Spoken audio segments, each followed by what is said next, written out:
সবসময় শুনছেন 96.4 spice FM. স্টুডিওর ঘড়িতে সময় রাত 12:01। আর সেই সাথে শুরু হয়ে গেল আপনার প্রিয় শো ভূত নাইট। প্রতি শুক্রবার ভূত নাইট নিয়ে হাজির হই আমি আরজে শাফিন। শুরুতেই বলে রাখি, ভূত নাইট শোটি আপনাদের সাথে ঘটে যাওয়া অলৌকিক সব সত্য ঘটনা নিয়ে সাজানো হয়ে থাকে। আজকেও অন্যরকম একটা রাত, অন্যরকম রোমাঞ্চ নিয়ে আজকের এই উইকেন্ডও আমরা পালন করব। তো আমি চলে যাচ্ছি আজকের প্রথম ঘটনায়।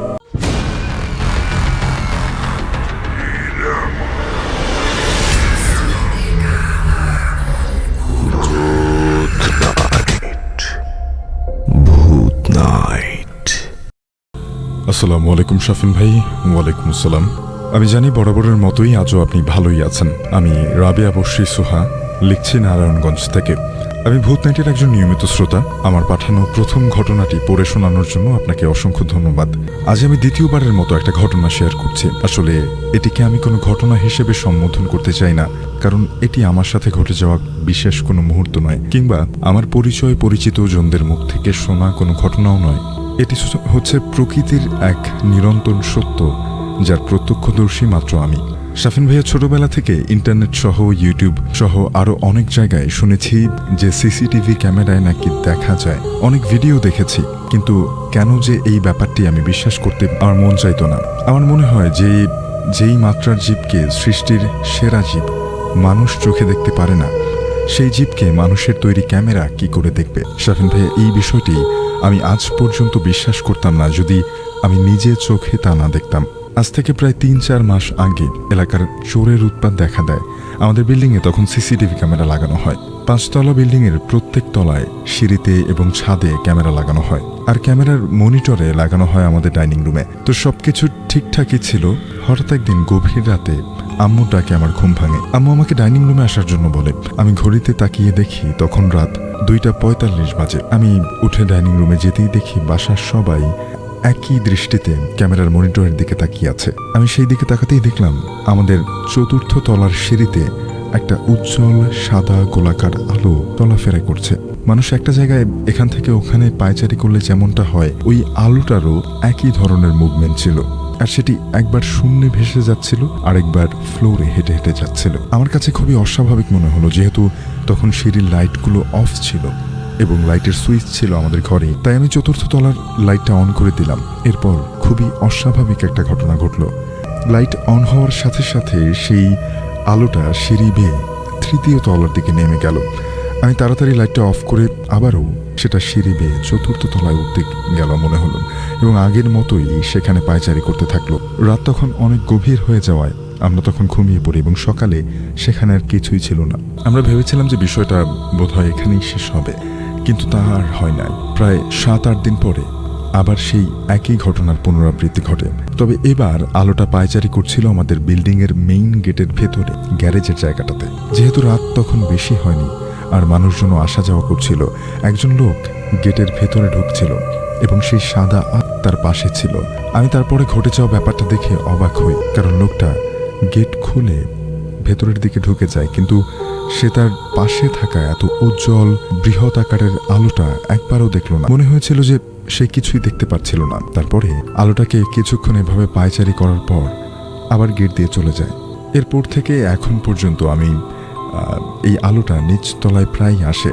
আলোটা বললে ভুল হবে, কারণ কখনো কখনো 2-3টা আলো আসে এবং এভাবেই ঘন্টার পর ঘন্টা পায়চারি করে আবার চলে যায়। ভাইয়া, যদিও আপনি বুঝতে পারছেন আমি আলো বলতে কি বোঝাতে চাচ্ছি, তবুও আমি এগুলোকে এভাবেই সম্বোধন করছি, কারণ আমি মনিটরে উজ্জ্বল গোলাকার সাদা আলো ছাড়া আর কিছুই দেখিনি।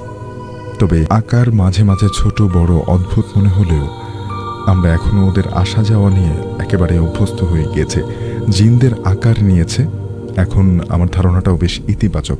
ঠিক তখনই একদিন রাতের বেলার ঘটনায় এই ধরনের ধারণাটি সম্পূর্ণ বদলে যায়।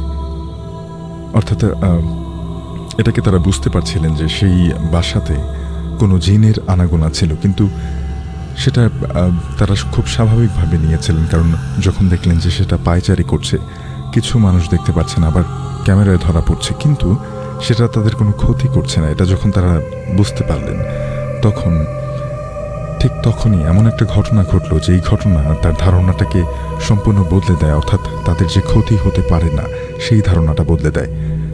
13ই মার্চ রাতে আমার প্রচণ্ড পিপাসা লাগে। আমি খুব ঘুম থেকে উঠে ডাইনিং রুমে পানি পান করার জন্য যাই। তখন দেয়ালে লাগানো মনিটরে চোখ পড়লে আমার গায়ের সব লোম দাঁড়িয়ে যায়।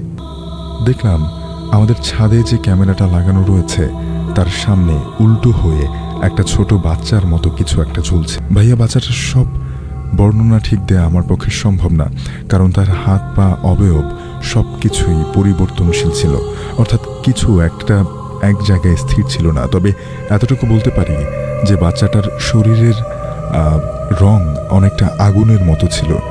ছোট বাচ্চা শুয়ে শুয়ে যেভাবে হাত পা নেড়ে খেলা করে, আমার দেখা বাচ্চাটা উল্টো হয়ে ঠিক ওই রকমভাবেই খেলছিল।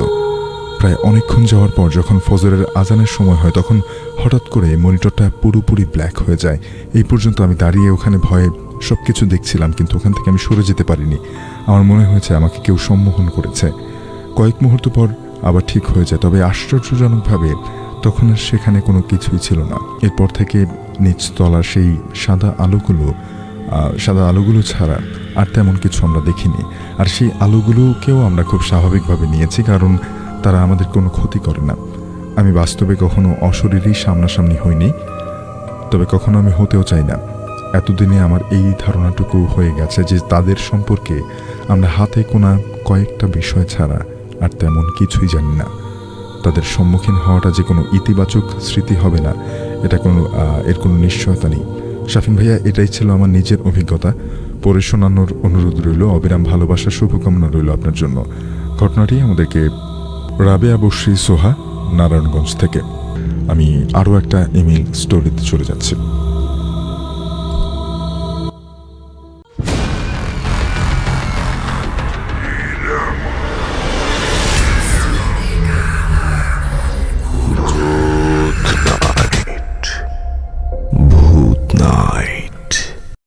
হ্যালো শাফিন ভাই, আশা করি অনেক ভালো আছেন। আমার নাম দুর্জয় কুমার রায়। আমার বাড়ি কুড়িগ্রামে, তবে বর্তমানে কাজের জন্য গাজীপুরে আছি। আমি আপনার অনেক বড় একজন ভক্ত এবং প্রায় 1 বছর আগে থেকে আমি ভূত নাইট নিয়মিত শুনছি। আমার নিজের সাথে কখনো কোনো ভৌতিক ঘটনা ঘটেনি, তবে আমাদের এলাকায় একটা জায়গা আছে যেখানে এমন অনেক ভৌতিক কাহিনী ঘটেছে, যা এলাকার মানুষের মনে বেশ ভয়ানক একটা প্রভাব ফেলেছে। অনেক দিন থেকেই ভাবছিলাম যে ওই জায়গাটায় ঘটে যাওয়া 2-1টা ঘটনা আপনাকে লিখে পাঠাবো, কিন্তু সময়ের অভাবে সেটা হয়ে ওঠেনি। তাই আজ ঘটনাটা লিখে পাঠাচ্ছি। যদি ঘটনাটা পড়ে শোনান অনেক খুশি হব। প্রথম ঘটনাটা ঘটে আমার এক প্রতিবেশী কাকার সাথে। আমাদের গ্রামের যে বিল, সেটা অন্যান্য বিলের তুলনায় অনেকটাই বড়। এক মাথা থেকে আরেক মাথা দেখা যায় না। বিলে অনেকগুলো ঘের আর ধানি জমি, তবে ঠিক মাঝখানের দিকে একটা ছোট বাগান আছে, যে জায়গাটায় ছোট বড় গাছগাছালিতে ভরা। অনেকগুলো খেজুর গাছও রয়েছে সেখানে। অনেক সময় কৃষকরা সেখানে এসে বিশ্রাম করে। যে জায়গাটার যে কাকার কথা বলছিলাম, এই বাগান পেরিয়ে কিছু দূর এগুলেই তার ঘের।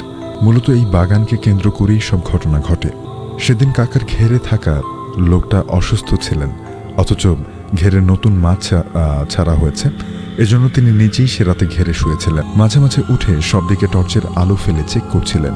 মাঝরাতের দিকে কাকা কিছুক্ষণের জন্য চোখ বুজে শুয়ে রইলেন, কিন্তু কিছুক্ষণ পরেই একটা শব্দ শুনে উঠে বসলেন।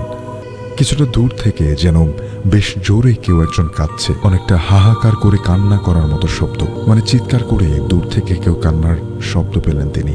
কাকা বাসা থেকে বেরিয়ে সামনে পেছনে সব জায়গা দেখলেন, কোথাও কেউ নেই। তারপর তার খেয়াল হলো কান্নার শব্দটা ওই বাগানের দিক থেকে আসছে, অর্থাৎ বিলের মাঝখানে যেই খেজুর গাছ এবং অন্যান্য গাছগাছালিতে ভরা একটা বাগান।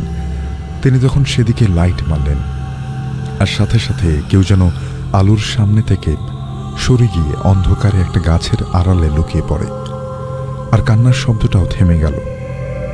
কাকা গ্রাম্য লোক, তাই জানেন যে খারাপ জিনেরা মানুষদেরকে ভয় দেখানোর জন্য এমনটা করে। তিনি লাইট বন্ধ করে বাসায় মধ্যে এসে বসলেন। বেশ কিছুক্ষণ পরে কাকা আরেকটা শব্দ শুনতে পেলেন। তিনি শুনলেন কেউ যেন বেশ জোরে জোরে এই দিকেই হেঁটে আসছে। শব্দটা তার ঘরের এক কোণায় এসে থেমে গেল। তারপর কিছুক্ষণ একেবারে পিন পতন নীরবতা। কাকা ভাবলেন একবার বাইরে গিয়ে দেখে আসবেন। এত রাতে ঘেরের মধ্যে, বিলের মধ্যে হেঁটে হেঁটে কারো আসার শব্দ তার বাসার পাশে এসেই থেমে গেল। তাই তিনি বাসা থেকে বেরোলেন। সে রাতে আকাশে বেশ বড় একটা চাঁদ ছিল। চাঁদের আলোতে কাকা দেখলেন অনেক দূর অবধি কোথাও কোনো প্রাণী নেই। কাকা একটা স্বস্তির নিঃশ্বাস ফেলে সেখানে বেশ কিছুক্ষণ দাঁড়িয়ে রইলেন। আর তারপর বাসায় ঢুকে হারিকেনের আলো নিভিয়ে শুয়ে পড়লেন। কিন্তু তার ঘুম এলো না। বাসার ভেতরে কেমন যেন একটা গোমট আর ভ্যাপসা গরমের মতো লাগছিল। হঠাৎ কাকার কাছে মনে হলো বাসায় তিনি একা নন, আর ঠিক পেছনেই কেউ একজন আছে। তার গরম নিঃশ্বাসে কাকার গায়ে কাঁটা দিয়ে উঠল। কাকা নড়াচড়া করতে সাহস পেলেন না, চুপচাপ শুয়ে রইলেন। কিন্তু একটু পরেই কাকার শরীরটা প্রচণ্ড ভারী হয়ে গেল। তখনও তিনি তার পেছনে থাকা অন্য কারো উপস্থিতি স্পষ্ট টের পাচ্ছেন। কাকা অনেক ভীত হয়ে পড়লেন, তার দম আটকে আসছে। হঠাৎ কাকার মনে হলো কেউ একজন যেন তার গলা চেপে ধরল। ঘাড় ফেরাতেই তিনি দেখলেন ভয়ানক দেখতে একটা অদ্ভুত কুচকুচে কালো লোক তার মুখের উপরে ক্রুদ্ধ দৃষ্টি নিয়ে তাকিয়ে আছে। তার চোখ দুটোতে যেন গনগনে আগুন জ্বলছে। এটা দেখার পরে কাকা গায়ের সব জোর দিয়ে একটা ঝটকা মেরে উঠে বাসা থেকে বেরিয়ে দৌড়তে শুরু করলেন। পেছন থেকে তখন ভয়ানক হাসির শব্দ আসছিল। কাকা পেছনে না তাকিয়ে ঘেরের পাড় ধরে দৌড়তে থাকলেন। কিছু দূর যেতেই দেখলেন ঘেরের পাড়ে একজন লোক একা একা বসে আছে। কাকার মনে কিছুটা বল পেলেন যে একজন লোক তো সামনে পেলাম। তিনি তার কাছে গেলে পেছন থেকে ডাক দিলেন, কিন্তু কোনো সাড়া পেলেন না। কাকা তখন লোকটার গায়ে হাত দিয়ে ডাক দেন, আর তখন সেই লোকটা কাকার দিকে মুখ ঘুরে তাকায়। চাঁদের স্পষ্ট আলোতে কাকা দেখলেন একটু আগে তার ঘেরের বাসায় দেখা ভয়ানক সেই লোকটাই। কাকা একটা চিৎকার দিয়ে সেখান থেকে দৌড়ে পালান। কাকা যখন সেই বাগানের ভেতর দিয়ে যাচ্ছিলেন তখন তিনি শুনতে পান কেউ যেন তার নাম ধরে ডাকছে। কাকা একবার থমকে দাঁড়ালেন।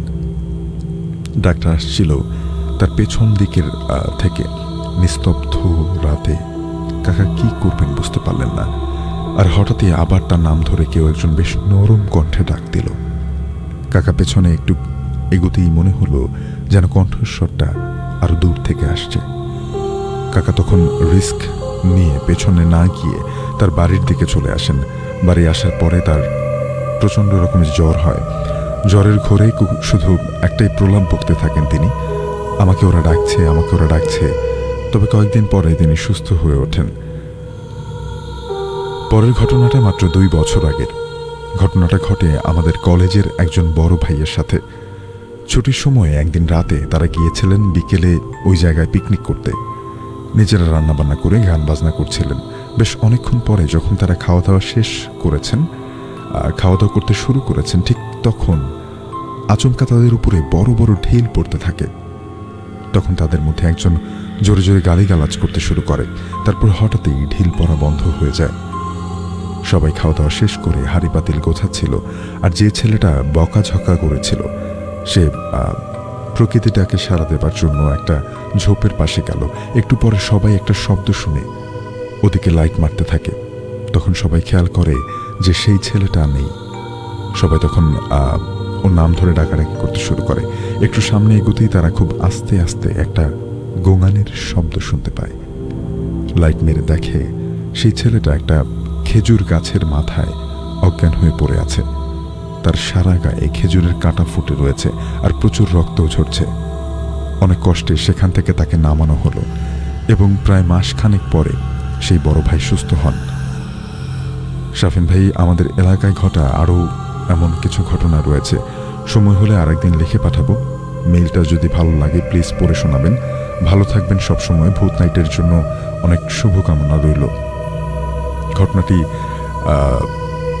কুড়িগ্রামের একটা গ্রামে, যেখান থেকে আমাদেরকে লিখে পাঠিয়েছেন দুর্জয় কুমার রায়।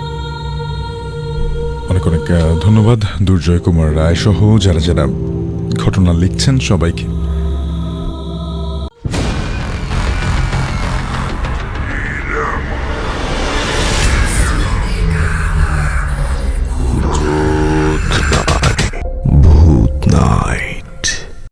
ঘটনাটি হয়েছিল আমার গ্রামের বাড়িতে। ঘটনাটি বলার আগে আমি আমার গ্রামের বাড়ির একটু বর্ণনা দিচ্ছি। খুব খোলামেলা একটা জায়গার মধ্যে আমাদের বাড়িটা, খুবই বড় একটা বাড়ি। বাড়ির সাথে অনেক বড় বারান্দা।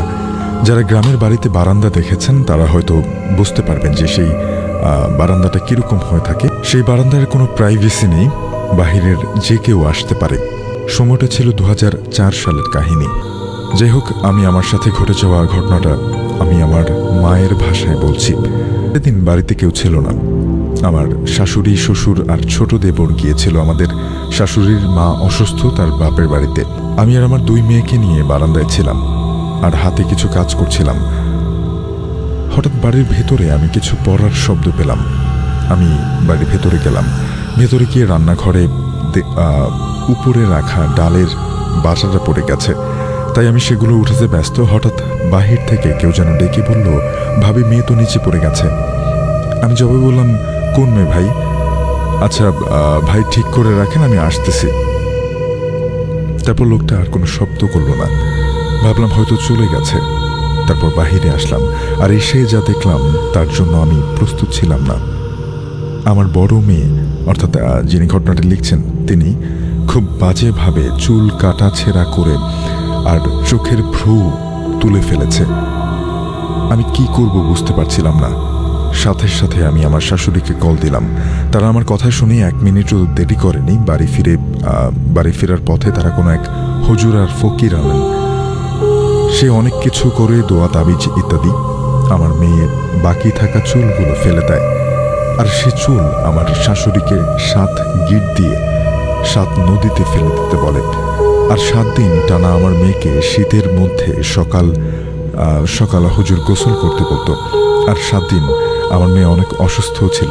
অবশেষে আলহামদুলিল্লাহ ভালো হয়েছিল। পরবর্তীতে হুজুর বলে যে আপনার মেয়ের উপরে কালো জাদু করা হয়েছিল। কালো জাদুটা ছিল এমন, কোনো বাড়ি বা কোনো মহিলার বাচ্চা হচ্ছিল না, অথবা কারো বাচ্চা মারা হয়, তারই বাচ্চার প্রাণ নিতে, তাদের বাচ্চার মধ্যে নিতে চেয়েছিল। অর্থাৎ আপনার বাচ্চার প্রাণটা তার বাচ্চার মধ্যে নিতে চেয়েছিল। জিনিসটা ছিল এমন যে মহিলাটা গর্ভবতী হওয়ার পর থেকে আপনার বাচ্চা অসুস্থ হতে থাকবে। যখন তাদের বাচ্চা দুনিয়ার আলো দেখবে, তখন আপনাদের বাচ্চা দুনিয়ার মায়া ত্যাগ করবে, যাকে বলে একজনের আয়ু ভাগ করে অন্যজনের মধ্যে দেয়া। এটাই ছিল আমার ঘটনা। হয়তো তেমন কিছু নাই কাহিনী, কিন্তু আমার নিজের সাথে হয়েছিল। ভাবলেই আমার গায়ে কাটা দিয়ে ওঠে, তাই শেয়ার করলাম। আমি বাংলা ভালো লিখতে পারি না, ভুল হলে মাফ করবেন। Thank you. ঘটনাটি আমাদেরকে ভূত নাইটের ফেসবুক পেজে পাঠিয়েছেন। অনেক অনেক ধন্যবাদ ফারিহা, বাসার, আনিকা সহ যারা যারা ঘটনা পাঠিয়েছেন সবাইকে।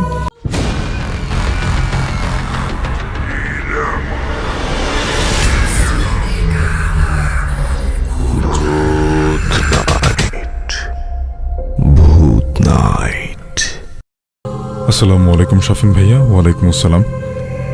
আমার নাম সাজিদ এম হাসান আদিব। আমি ঢাকার খিলগাঁওয়ে থাকি। আমি ভূত নাইটের একজন নিয়মিত শ্রোতা।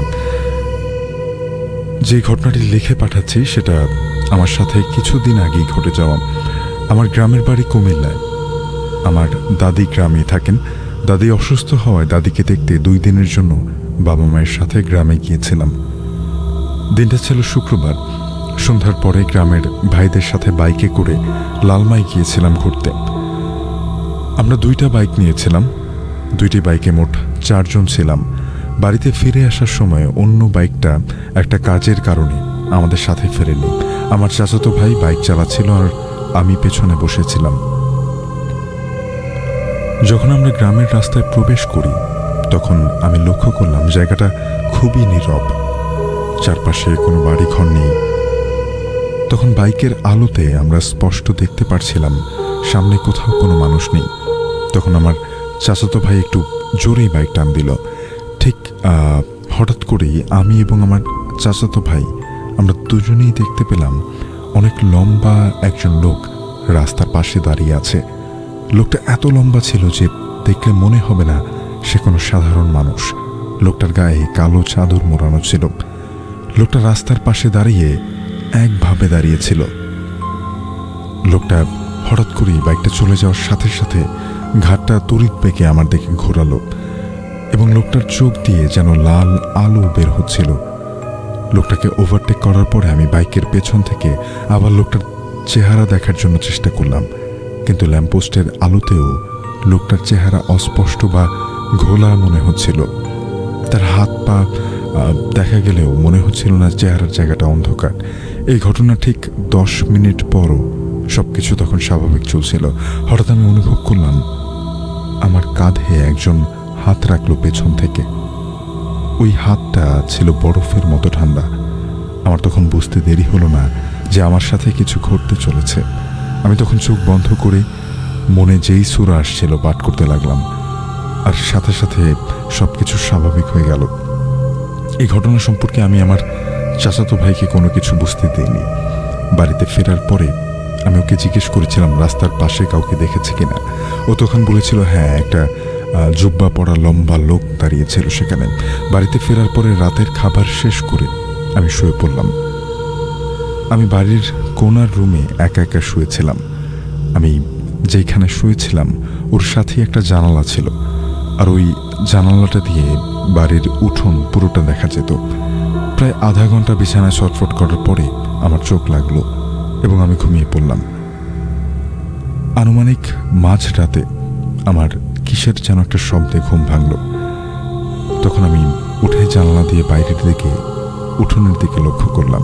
ঠিক ওই উঠোনের মাঝখানে ওই লোকটাই দাঁড়িয়ে আমার দিকে ইশারা করে আমাকে ডাকছে। এটা দেখে আমি প্রচণ্ড পরিমাণে ভয় পেলাম। আবারও সূরা পাঠ করার পরে আমার কাছে সবকিছু স্বাভাবিক মনে হতে থাকলো। আমি আর ওই উঠোনের দিকে না তাকিয়ে জানলা বন্ধ করে ঘুমিয়ে পড়লাম। পরদিন থেকে আমার হালকা হালকা জ্বর ছিল।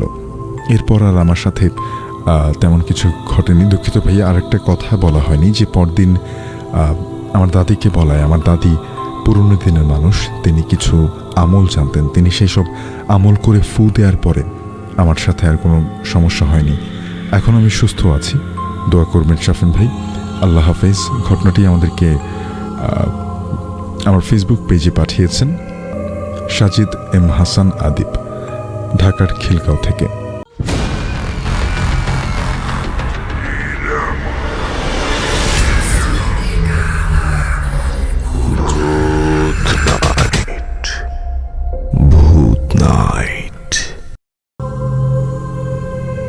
আসসালামু আলাইকুম শাফিন ভাইয়া। ওয়ালাইকুম আসসালাম। আশা করি আপনি ভালোই আছেন। আমার নাম সুরাইয়া আক্তার, লিখছি ঠাকুরগাঁও জেলা থেকে, ঠাকুরগাঁও জেলার একটা গ্রাম থেকে। আমি ভূত নাইটের একজন নিয়মিত শ্রোতা।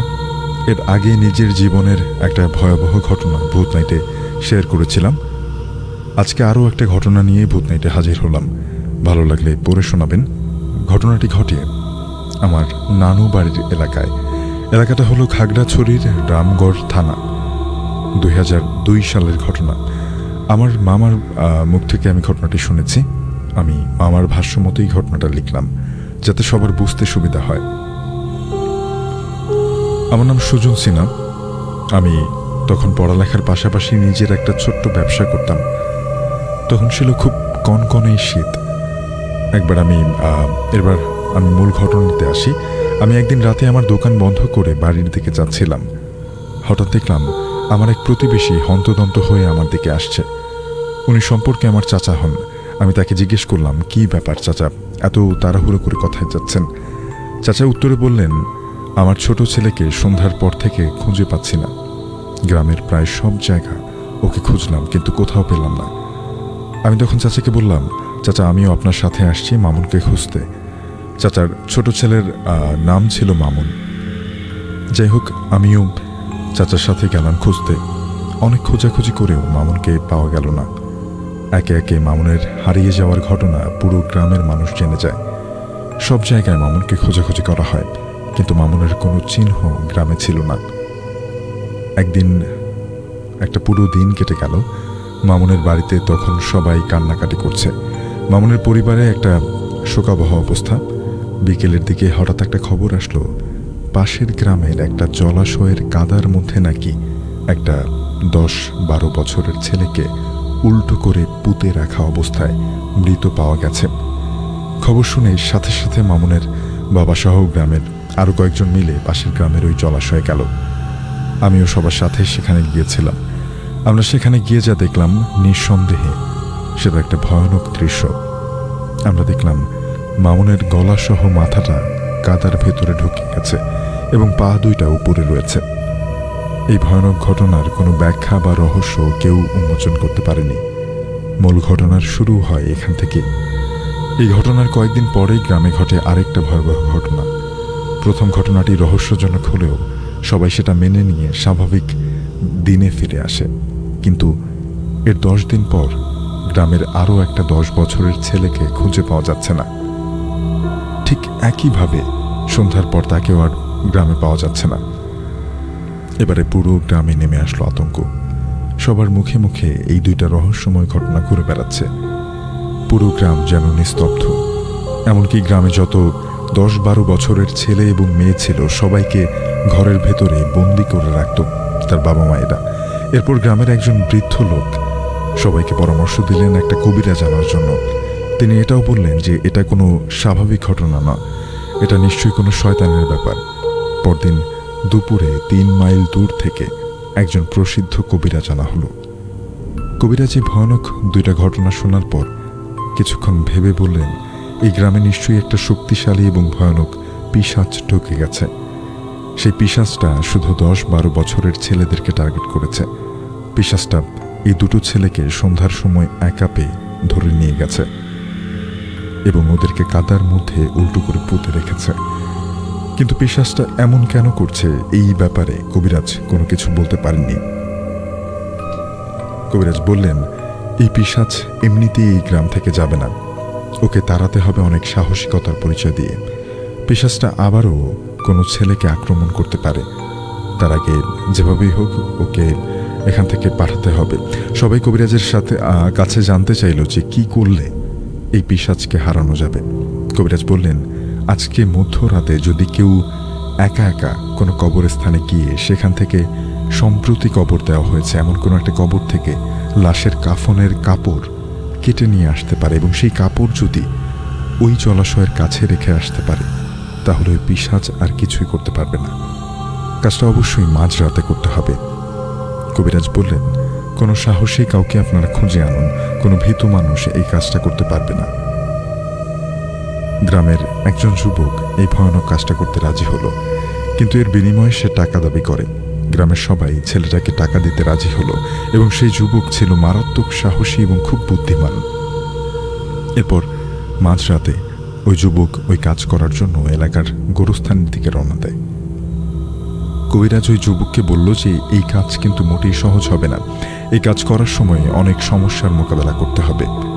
বিশেষ করে তুমি পেছনে ভুলেও তাকাবে না। তোমাকে পেছন থেকে অনেক ডাকাডাকি করবে, তোমার আপনজনের কণ্ঠে, তোমার খুব কাছের মানুষের কণ্ঠে।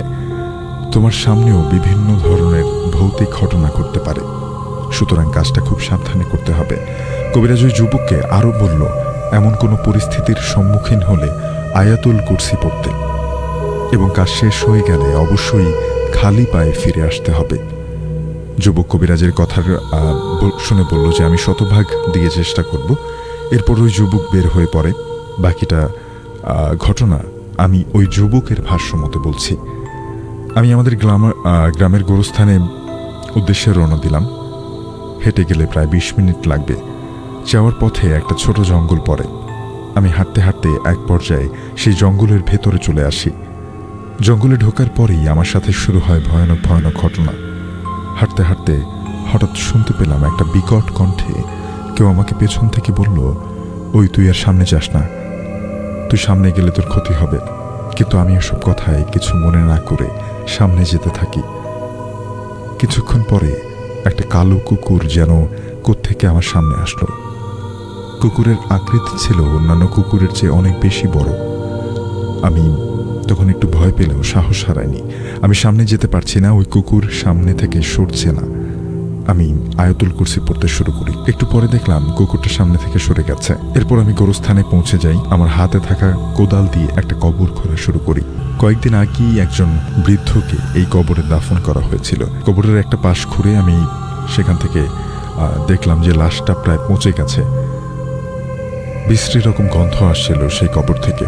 আমি লাশের গা থেকে কাফনের একটুখানি কাপড় কেটে নিলাম। এমন সময় হঠাৎ পেছন থেকে শুনলাম কেউ বলল, তুই কাজটা ঠিক করলি না, তোকে এর খেসারত দিতে হবে। আমি পেছনে তাকিয়ে কাফনের কাপড় নিয়ে রওনা দিলাম সেই জলাশয়ের দিকে। জলাশয়ে যাওয়ার পথেও আমার সাথে বিভিন্ন ভয়ানক ঘটনা ঘটে। জলাশয়টা ছিল কবরস্থানের পশ্চিম দিকে। গোরস্থান থেকে সেখানে যেতে কমপক্ষে 40 মিনিট সময় লাগবে। যাই হোক, আমি জলাশয়ের দিকে হাঁটা শুরু করলাম। যেতে যেতে একটা ছোট কালভার্ট পড়ল। আমি যখন ওই কালভার্টের উপরে উঠলাম তখন দেখলাম একটা সাদা অবয়ব আমার থেকে একটু দূরে সামনে দাঁড়িয়ে আছে। অবয়বটা অনেক বড় আর হালকা জলজল করছে। এই অবস্থা দেখে আমি প্রচুর ভয় পেয়ে যাই। সামনে যাওয়ার মতো কোনো শক্তি আমার গায়ে ছিল না। শীতের রাতে আমি প্রচণ্ড রকম ঘামছিলাম। শুধু একটা অশরীরী অবয়ব আর সামনে আমি একা। এর আগেও গোরস্থানে যাওয়ার সময় আমার সাথে ভয়ানক ঘটনা ঘটেছে, তখন আমি ভয় পাইনি। কিন্তু এখন কেন ভয় পাচ্ছি? আমি তখন আবার আল্লাহর নাম দোয়া কালাম পড়তে পড়তে সামনের দিকে এগিয়ে গেলাম। এক পর্যায়ে দেখলাম আমার সামনে থাকা অবয়বটা উধাও হয়ে গেছে। পেছন থেকে আমাকে বারবার কেউ যেন ডাকছে, কিন্তু আমি আর পেছন তাকাচ্ছি না। কিছুক্ষণ পরেই সেই জলাশয়ের কাছে চলে আসলাম। এরপর কাফনের কাপড় কবিরাজ যেখানে রাখতে বলেছিলেন সেখানে রেখে আমি খালি পায়ে গ্রামের দিকে রওনা দিলাম। আমি গ্রামে পৌঁছানোর পরে কবিরাজের কাছে কবিরাজ আমার কোনো কথা না শুনে বলল, কাজটা তুমি খুব ভালোভাবে করেছো। কবিরাজ বললেন, এবার আমি একটা মন্ত্র পড়ে দিলেই ওই কাফনের বদৌলতে ওই পিশাচ ওই গ্রামে আর এক মুহূর্ত টিকতে পারবে না। পরদিন সকালে কবিরাজ একটা মন্ত্র পড়ে তার কাজ শেষ করলেন। তারপর কবিরাজ সবাইকে বললেন, এই পিশাচ 10 বছরের বাচ্চাদের ধরে নিয়ে এদের রক্ত শূন্য করে ফেলত, তারপর ওই জলাশয়ে উল্টো করে পুঁতে রাখত। কিন্তু এখন ওই পিশাচ আর কিছুই করতে পারবে না, আপনারা এখন বিপদমুক্ত। এরপর সেই কবিরাজ আমাদের গ্রাম থেকে চলে যান। আর কোনোদিন ওই কবিরাজকে আমরা খুঁজে পাইনি। আর ওই যুবক যে এই অসাধ্য সাধন করেছিল তাকেও শর্ত মোতাবেক টাকা দেয়া হয়। তারপর থেকে আর কোনো সমস্যা হয়নি। ভাই, এটা অনেকের কাছেই বানোয়াট মনে হতে পারে, কিন্তু এই ঘটনাটি আসলেই সত্য। আমার মামা নিজে এই ঘটনার সাক্ষী এবং তার আশেপাশে অনেক লোক, তার গ্রামের অনেক লোক এই ঘটনা প্রত্যক্ষ দেখেছেন। যদি প্রচারযোগ্য মনে করেন তাহলে পড়ে শোনাবেন। এটাই ছিল আমার ঘটনা। আসসালামু আলাইকুম। আমি চেষ্টা করব আরও কিছু সংগ্রহ করে ঘটনা ভূত নাইটে পাঠাতে। আমি বিদায় নিলাম, আল্লাহ হাফেজ। ঘটনাটি আপনাদেরকে পাঠিয়েছেন সুরাইয়া আক্তার, ঠাকুরগাঁও থেকে। অনেক অনেক ধন্যবাদ সুরাইয়া সহ যারা যারা ঘটনা পাঠাচ্ছেন, যারা ইমেল করছেন সবাইকে। আমরা ওভার দ্য ফোন কল কিছু ঘটনা শুনবো আপনাদের কাছ থেকে।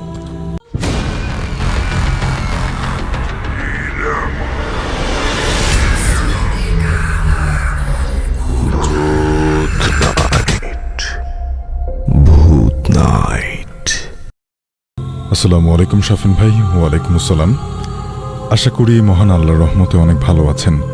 আমি মোহাম্মদ শাখাওয়াত হোসেন, লিখছি ফরিদপুর থেকে। আমি অনেকদিন আগে থেকেই ভূত নাইট শুনছি। আমার নিজের সাথে বেশ কয়েকবার ভৌতিক ঘটনা ঘটেছে। আমাদের বাড়ি থেকে সামান্য দূরে একটা জায়গা আছে যেখানে রাতের বেলা বিভিন্ন মানুষের সাথে এমন ঘটনা ঘটেছে। এলাকার হুজুররা বলেন ওটা নাকি জিনেদের এলাকা, এই জন্য কেউ সেখানে গেলে তার সমস্যা করে। কিন্তু ওই জায়গাটা এমন একটা জায়গা যেটা গ্রামের মানুষের কাছে অনেক গুরুত্বপূর্ণ। আমাদের বিলে যাওয়ার আগে একটা খাল পড়ে, সেই খালের উপরে একটা বড় বাগান, আর সেখানেই খাল পার হওয়ার জন্য সাঁকো বানানো। তো বিলে যেতে হলে স্বাভাবিকভাবেই এই বাগান পেরোতে হবে, আর এই জায়গাটাই হচ্ছে জিনেদের এলাকা। যাই হোক, আমি সোজা ঘটনাতে চলে যাচ্ছি। প্রথম দিন যখন আমি তাদের শিকার হই, সেদিন আমি আর আমার আব্বু বিল থেকে ধান বয়ে নিয়ে আসছিলাম বাড়িতে। সন্ধ্যা পার হয়ে গেলে দেখা গেল যে আর অল্প কিছু ধান বাকি আছে, 3-4টা খ্যাপ নিলেই হয়ে যাবে। এই জন্য অন্ধকারের মধ্যেও ধান বইতে লাগলাম। 2টা খ্যাপ দেওয়ার পরে আব্বু বললেন, তুই এইগুলো নিয়ে আয় আর আমি এই ধানগুলো পালা দেই। আমি বললাম ঠিক আছে। তারপর আব্বু বাড়িতে রয়ে গেলেন আর আমি মাঠে চলে আসলাম। শেষবার যখন মাঠে আসছি ধান নেবার জন্য, তখন আব্বু একটা টর্চ দিলেন আমার হাতে। আকাশে বড় চাঁদ ছিল, তবুও বাগানের মধ্যে ঢুকে লাইট জ্বালিয়ে পথ চলতে থাকলাম। কিছু দূর এগোনোর পরে হঠাৎ একটা শব্দে থমকে দাঁড়ালাম। আমার মনে হলো যেন কেউ আমার পেছনে পেছনে আমার সাথে তাল মিলিয়ে হেঁটে আসছে। আমি পেছনে লাইট মারলাম, দেখলাম কেউ নেই। আবার হাঁটা শুরু করলাম, আর আবার ঠিক একই জিনিস মনে হলো, যেন আমার পেছনে কেউ আছে। আবার তাকালাম পেছনে, অথচ কাউকে দেখতে পেলাম না। তারপর আমি দ্রুত হাঁটতে শুরু করি। সাঁকো পার হয়ে মাঠে এসে দেখি বিশাল দেখতে একটা গরু আমাদের ধানগুলো খেয়ে ফেলছে। শাফিন ভাই, গরুটা স্বাভাবিক গরুর তুলনায় এতটাই বড় যে আমি তাকে তাড়া করার সাহসই পেলাম না। রাতের বেলা বিলের মাঝখানে একটা গরু হতে পারে এটাই আমি ভেবে পেলাম না। আর একটু কাছে এগিয়ে গরুটার গায়ে আমি লাইট মারলাম, আর তখন যা দেখলাম তা দেখার জন্য আমি একটু প্রস্তুত ছিলাম না। আমি দেখলাম গরুটার পুরো শরীর কয়লার আগুনের মতো জ্বলছে। যেমন করে কাঠ কয়লা জ্বলে ঠিক তেমন। লাইট মারার সাথে সাথে সে তেড়ে এলো আমার দিকে। আমি দিকবিদিক জ্ঞান হারিয়ে দৌড়তে শুরু করলাম। দ্রুত সাঁকো পার হয়ে গিয়ে পা পিছলে আমি খালের পানিতে পড়ে গেলাম। পানিতে আমার প্রচণ্ড ভয় হচ্ছিল, মনে হচ্ছিল এখনই আমাকে কেউ পানিতে চুবিয়ে মেরে ফেলবে। আমি পানি থেকে উঠে এবারে বাগানে এসে তাকালাম মাঠের দিকে। কোথাও কেউ নেই, চারিদিকে একেবারে শূন্য। আমি খুব ভয় পেয়েছিলাম সেদিন। তখনই বাড়ি ফিরে আব্বুকে বলি সব কথা। আব্বু আম্মুকে বলেন যে গরম পানি করার জন্য, তারপর তাতে লবণ মিশিয়ে আমাকে খাইয়ে দেন, আর গোসল করে ঘরে ঢুকতে বলেন। এরপর অনেক দিন আমি আর মাঠে যাইনি। এই ঘটনার বছর খানেক পরে একদিন এক আত্মীয়ের বাড়ি থেকে ফিরছিলাম। মেইন রোড দিয়ে আসতে গেলে অনেক রাস্তা হাঁটতে হয়, আর ওই বাগানের ভেতর দিয়ে এলে খুব দ্রুত আসা যায়। রাত তখন প্রায় 12টা। আমার নিজের গ্রাম, এই জন্য আমার ভয় লাগে না। বাগানের ভেতর দিয়ে আসতে থাকলাম। মোবাইলের ফ্ল্যাশ লাইট জ্বালিয়ে হাঁটছিলাম। একটু দূরে যাওয়ার পরে আচমকা মনে হলো কেউ যেন আমার পাশ দিয়ে দৌড়ে গেল। চমকে উঠলাম অনেক। হঠাৎ করে মনের মধ্যে একটা ভয় ঢুকে গেল।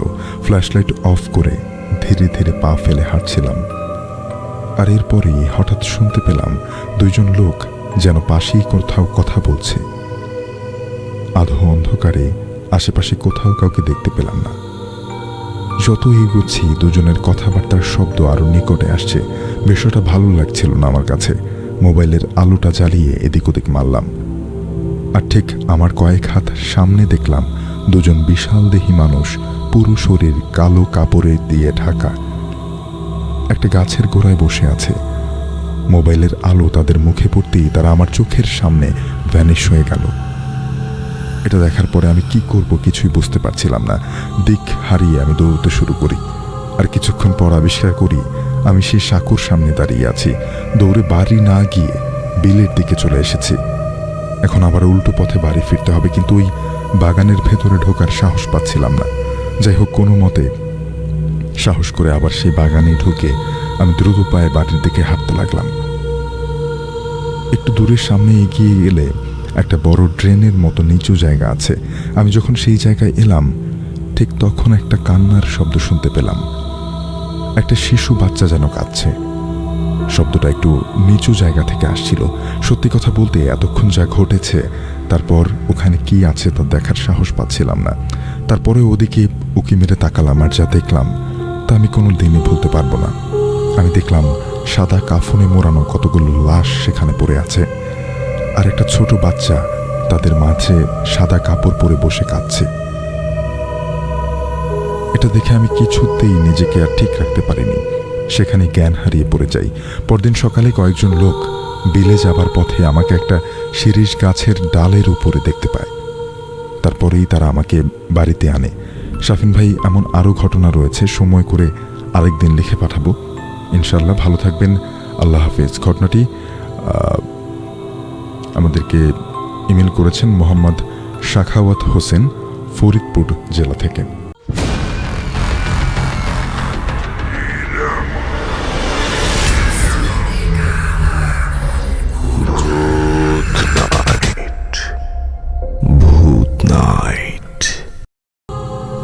আসসালামু আলাইকুম। ওয়ালাইকুম আসসালাম। ভূত নাইটের সকল শ্রোতাদের আমার প্রাণ ঢালা শুভেচ্ছা জানাই। আশা করছি সকলেই মহান দয়াময় আল্লাহর রহমতে ভালো আছেন। আমিও আমার পরিবার দয়াময় আল্লাহর রহমতে ভালো আছি। আজ আমি আপনাদেরকে আমার মায়ের সাথে ঘটে যাওয়া কালো জাদুর বাস্তব ঘটনা বলতে চাচ্ছি। আশা করি ঘটনাটা আপনাদেরকে অন্যরকম লাগবে। আর কথা না বাড়িয়ে মূল ঘটনার বর্ণনায় চলে যাই। ঘটনার শুরুতে আমার এবং আমার পরিবারের বর্ণনা দেওয়া প্রয়োজন। আমার নাম মোহাম্মদ আরিফুজ্জামান রুবেল। বর্তমানে আমার বয়স 29 বছর। পড়াশোনা MBA ব্যবস্থাপনা, পেশায় বেকার, চাকরি প্রত্যাশী বেকার, চাকরির খোঁজে আছি। পাশাপাশি হোম টিউটর হিসেবে ছাত্র পড়াই। ঢাকা ক্যান্টনমেন্টের পাশে মাটিকাটা পশ্চিম ভাসানটেক এলাকায় থাকি। আমার পরিবারে মোট 6 জন সদস্য। আমরা 3 ভাই 1 বোন, এদের মধ্যে আমি মেঝো। যে সময়টার কথা বলছি তখন 1999 সালের ঘটনা। আমার বড় ভাইয়ের বয়স তখন 10 বছর, আমার বয়স 7.5 বছর, বোনের বয়স 5 বছর এবং সবার ছোট ভাইয়ের বয়স 1.5 বছর। আমার বাবা সরকারি চাকরিজীবী, সেজন্য ঢাকায় তার থাকা হতো। মা আমাদের নিয়ে নানার বাড়িতে থাকতেন। নানার বাড়ির এলাকাটায় সকল সুযোগ সুবিধা ছিল, মানে স্কুল, কলেজ, হাট বাজার সব কাছাকাছি হওয়ায় আমরা সেখানে থাকতাম। গ্রামে বিদ্যুতের ব্যবস্থাও ছিল। আমাদের বাড়ি আর নানার বাড়ি একই উঠানে, 4-5টা রুম আছে। আমাদের ঘরটা দক্ষিণ পশ্চিমে ছিল। আমার মা দেখতে ভালো চেহারার এবং স্বাভাবিক গড়নের ছিল। হঠাৎ করে আমার মা ধীরে ধীরে রোগা ও শুকিয়ে যেতে থাকলো। মূল ঘটনা শুরু এখান থেকেই। আমার নানা নানি মাকে অনেক ডাক্তার দেখায়, কিন্তু কোনো অসুখ ধরা পড়ে না। আজ এই ডাক্তার, কাল ওই ডাক্তার, এভাবে কেটে গেল 4 মাসের মতো। মা আগের থেকে অনেক শুকিয়ে যাওয়াতে তার চেহারার অর্থাৎ মুখের চামড়া কুঁচকে এসেছিল। সম্পূর্ণ শরীর পানি শূন্য হলে যেমনটা দেখায় তাকেও ঠিক তেমনই দেখাতো। আমি ছোট মানুষ, এত কিছু বুঝতাম না তখন। নানা বাড়ির পাশেই আমার মায়ের দাদার ভাইয়ের বাড়ি ছিল। দাদার ভাইয়ের বড় ছেলে, মানে সম্পর্কে আমার মায়ের চাচা। আমার মার বংশের অনেকেই ঝাড়ফুঁক করতে জানতেন। মা ওই চাচা, তিনিও ঝাড়ফুঁক করত গ্রামের অন্যান্যদের মতো। অনেকেই উপকৃত হয়েছিল। মায়ের সেই চাচা আসতো মাকে ঝাড়ফুঁক করতে। মা যখন থেকে অসুস্থ হয়, এই ঝাড়ফুঁক চলছিল মা অসুস্থ হওয়ার পর থেকেই একেবারে নিয়মিত। উনি নিয়ম করে আসরের পরে আসতেন। একদিন পর পর ঝাড়ফুঁক করে আবার চলেও যেতেন। ঝাড়ফুঁক করার পরে মা বলতো কি যেন তার শরীর শক্ত করে চেপে ধরে আছে। মা যখন একথা বলে, নানি সেই চাচাকে বলে যে কেন এমন হচ্ছে, তখন চাচা বলে যে ঝাড়ফুঁক করলে এমন একটু হয়। এই চাচার কথাটা বলার অনেক কারণ আছে, সবাই একটু খেয়াল করে রাখবেন তার অর্থাৎ চাচার কথাটা। আমরা সবাই ভাবতাম যে মায়ের ভালোর জন্য সে আসে এবং ঝাড়ফুঁক করে যায়। যেহেতু ডাক্তারের অনেক পরীক্ষা করেও কোনো রোগ ধরতে পারছিলেন না, তখন আমার নানি একজন ভালো ও অভিজ্ঞ নামকরা কবিরাজের খোঁজ করছিলেন এবং খোঁজ পেয়েও গিয়েছিলেন। মাকে সেই কবিরাজের কাছে নিয়ে গিয়েছিলেন। সেখানে গিয়ে যা জানতে পেরেছিল তা শুনে রীতিমতো সবাই অবাক হয়ে গিয়েছিল। সেখানে পৌঁছানোর পরে কবিরাজ মাকে দেখার সাথে সাথেই বলে দেয় যে কালো জাদুতে আক্রান্ত আমার মা। কারণ তার এসব দোয়া তাবিজের কাজ করার অনেক দিনের অভিজ্ঞতা। তিনি আমার নানিকে আর মাকে নিয়ে একটা অন্ধকার রুমে গিয়েছিলেন। জিন আসর বসিয়ে জানতে পারে যে আমার মাকে নাকি মায়ের বংশের লোকই তাবিজ করেছে। কে করেছে নাম জানতে চাইলে উনি অর্থাৎ কবিরাজ বলেন নাম প্রকাশ করা নিষেধ আছে। এসব প্রকাশ করা যেমন তাদের নিয়ম বহির্ভূত, অন্যদিকে সামাজিকভাবে একটা ঝামেলা বাড়ার সুযোগ রয়েছে। আর যে কালো জাদু করেছে সে নাকি নতুন তাবিজ কবজের কাজ শিখেছে, আর তা পরীক্ষা করার জন্য আমার মাকেই বেছে নিয়েছে। এছাড়াও আরও একটা কারণ আছে, তা হলো যেহেতু আমার মায়ের সব ভাই বোন পড়ালেখা করে, সেহেতু ভবিষ্যতে আমরা ভালো অবস্থানে যাব, যা তাদের কাছে একটা হিংসার কারণ মনে হয়েছে। অর্থাৎ দুটি কারণে যিনি তাবিজ করেছেন, যিনি আমাদেরকে ঘটনা পাঠিয়েছেন তার মাকে, দুটি কারণ রয়েছে। একটা কারণ হচ্ছে তিনি নতুন কালো জাদু চর্চা শিখেছেন, যেটা এই কবিরাজ প্রথমেই তাকে দেখে বললেন যে কালো জাদু চর্চা নতুন শিখেছেন এবং সেটার প্রয়োগটা তার উপরে করছেন। আরেকটা কারণ হচ্ছে যেহেতু তার সন্তানরা অর্থাৎ যিনি ঘটনা পাঠিয়েছেন তিনি সহ তার যে অন্যান্য সন্তানরা রয়েছে, রুবেল যিনি আমাদের ঘটনা পাঠিয়েছেন তিনি সহ যেই অন্য ভাই বোন রয়েছে তারা লেখাপড়া করতেন। তার মানে তাদের একটা ভবিষ্যতে ভালো করার সুযোগ, বড় অবস্থানে যাওয়ার সুযোগ রয়েছে, যেহেতু তারা শিক্ষা দীক্ষায় এগোচ্ছিলেন। এই হিংসা থেকেও তিনি ব্ল্যাক ম্যাজিক শেখার পরপরই তাদের উপরে তার মায়ের উপরে ব্ল্যাক ম্যাজিকটা করে, মানে এক ঢিলে দুই পাখি মারার পরিকল্পনা। কবিরাজ এও বলছিলেন যে তাবিজের মেয়াদ প্রায় শেষের দিকে, 25 দিন বাকি ছিল। আমরা সবাই প্রচণ্ড ভয় পেয়েছিলাম, বাসার সবার মন খারাপ হয়েছিল, সবাই মাকে নিয়ে প্রচণ্ড রকমের চিন্তায় পড়ে যায়। সেই দিন কবিরাজ বলেছিল, আমি কিছু দোয়া চীনামাটির একটা প্লেটে লিখে দিচ্ছি, 2 ঘন্টা পর পর পানি দিয়ে সেই দোয়াটা ধুয়ে সেটাকে খাবে। সে সময় দিনে 300 টাকা করে খরচ হতো। একটু ভালোর দিকে যাচ্ছিল মা, সমস্যাটা হলো অন্যদিকে। আমরা যেহেতু জানতাম না যে তাবিজটা কে করেছে, সেই সুযোগটা কাজে লাগিয়েছে যে তাবিজ করেছে। কবিরাজের দোয়া কাজ করে আবার করে না। তখন আবার মাকে সেই কবিরাজের কাছে নিয়ে যাওয়া হয়। কবিরাজ বলে, আমার দোয়া তো কাজ করার কথা, তবে উনি অন্য রুমে আসেন, জিন চালান করেন এবং বসে বলেন নতুন করে আবার তাবিজ করা হয়েছে। আমার নানিকে কবিরাজ জিজ্ঞেস করেন যে বাসার বাইরে থেকে কেউ আসে কিনা, আর আসলেও যেন আর না আসতে দেয়া হয়, সেই ব্যাপারটাও তিনি বলেন।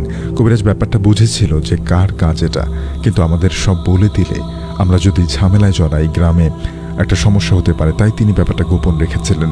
যখন বাহিরের লোক আসতে দেয়া বন্ধ করা হলো তখন মায়ের অবস্থা আস্তে আস্তে কিছুটা ভালোর দিকে। তবে যে তাবিজ করেছে সে তো হার মানতে নারাজ, তার মনের ভেতর জেদ রাগ কাজ করছে।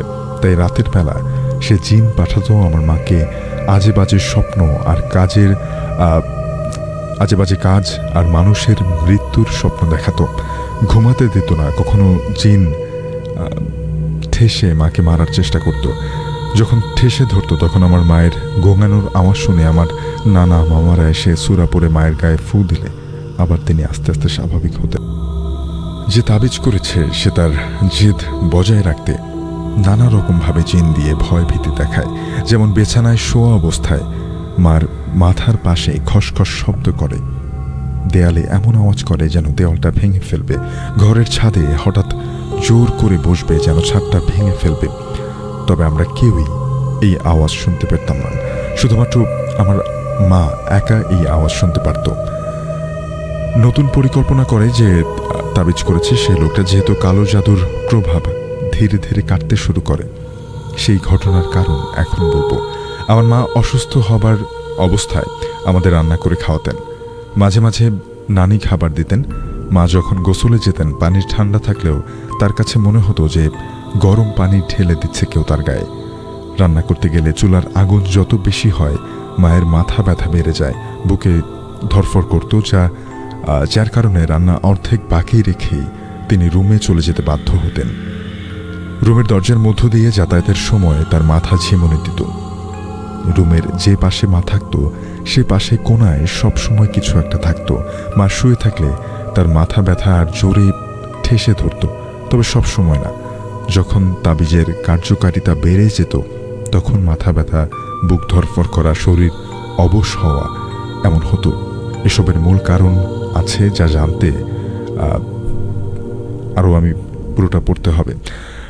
কবিরাজ তার দোয়া প্লেটে লেখার পরিমাণটা বাড়িয়ে দিয়েছিলেন, অর্থাৎ যেই প্লেটটা তিনি বলেছিলেন যে কিছু চীনামাটির প্লেটের উপরে কিছু দোয়া তিনি লিখে দিতেন এবং সেই দোয়াগুলো ধুয়ে পানি খাওয়ার জন্য সেই প্লেটটাতে তিনি দোয়া লেখার পরিমাণটা বাড়িয়ে দিয়েছিলেন। কাজ হতো আবার মাঝে মাঝে বাড়ত, কারণ কবিরাজ তাবিজ করা লোকটা তো আর বসে নেই, সে তার সকল সাধনাকে চেষ্টা করছে। যদি সে ব্যর্থ হয় তাহলে তার বা তার পরিবারের কারো না কারোর ক্ষতি হবে। সেজন্য সে তার সকল কালো জাদু মায়ের বিরুদ্ধে কাজে লাগানোর চেষ্টা করছে। তখনও আমরা কেউ জানি না এটা কার কাজ, তবে কথায় আছে আল্লাহ চাইলে কেউ তার বান্দাকে মারতে পারবে না। সেরকম কিছু একটা হঠাৎ দেখা দিয়েছিল। আমার নানার মোট 6 ভাই ছিলেন। আমার নানা বড়, নানার 2 ভাইয়ের আবার 2 মেয়ে ও 4 ছেলে, মানে সম্পর্কে আমার মার আপন চাচা হয়। তার ছোট মেয়ে গ্রামের ব্র্যাক স্কুলে পড়তো। তখন বয়স 13 বছর, 5ম শ্রেণীতে পড়তো। টাকা খরচ হবে বলে স্ত্রীকে স্কুলে 5 বছর পর পর এক ব্যাচ ভর্তি করত, আবার এক ব্যাচ বের হলে 5 বছর নতুন এক ব্যাচ। আর এমনিতেই দেরি করে স্কুলে ভর্তি হয় ছোট ছেলে মেয়েরা। স্কুলে যেতে হলে গ্রামের শেষে কবরস্থান পার হয়ে পাশের গ্রামে যেতে হতো। একদিন সেই মেয়ে লাল জামা পরে মাথায় চুল ছেড়ে দিয়ে স্কুল থেকে বাড়ি ফিরছিল। খালা দেখতে ফর্সা এবং সুন্দর চেহারা। কবরস্থানের পাশে একটা বড় উঁচু গাছ ছিল, গাছটার নাম আমার জানা নেই। ভর দুপুরবেলা সেই গাছের পাশ দিয়ে একা একা বাড়িতে আসছিল। বাসায় এসে সবার সাথে খারাপ আচরণ করতে লাগলো, কেমন যেন রাগ রাগ ভাব। সবার সাথে উচ্চস্বরে কথা বলতে, নিজেই জগে করে পানির সাথে বাসার পেছনে থাকা গোবর মিশিয়ে পান করছিল। এসব দেখে সবাই বুঝতে চাইল যে ঘটনাটা আসলে কি। তার ছোট 2 ভাই আর অন্য এক চাচা তাকে ধরেও রাখতে পারছিল না। সে কি শক্তি, প্রচণ্ড রকমের শক্তি তার গায়ে। ডান হাতের কোনোই আঙ্গুলের নখে সজোরে চেপে ধরে তাকে জিজ্ঞাসা করে। তখন সেখানে একটা রান্নার সময় চুলার আগুন জ্বললে যদি নিজেই রান্না করে তাহলে মাথায় জ্বালা পোড়া করবে, এমন করে বাকি জায়গায় তাবিজ পুঁতে রাখা হয়েছিল। অর্থাৎ বিভিন্ন জায়গায় বিভিন্ন কারণে পুঁতে রাখা হয়েছিল। যেমন শোয়ার মাথার কাছে একটা, সেটাও মাথার একেবারে কাছাকাছি। মাটির চুলায় রান্না করে সেখানে একটা, গোসলখানায় একটা, এবং একটা বাড়ির উঠোনে। এরপরে খালার জিন ছেড়ে চলে গেল।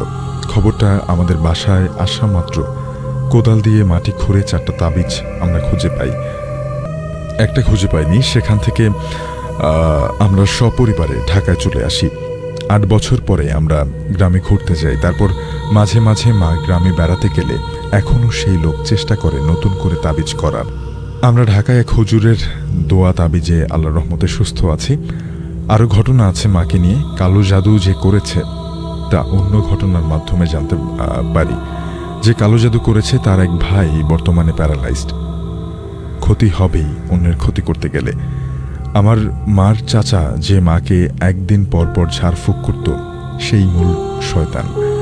সেই কালো জাদু করেছে, গ্রামের অনেক মানুষের ক্ষতি করেছে সে।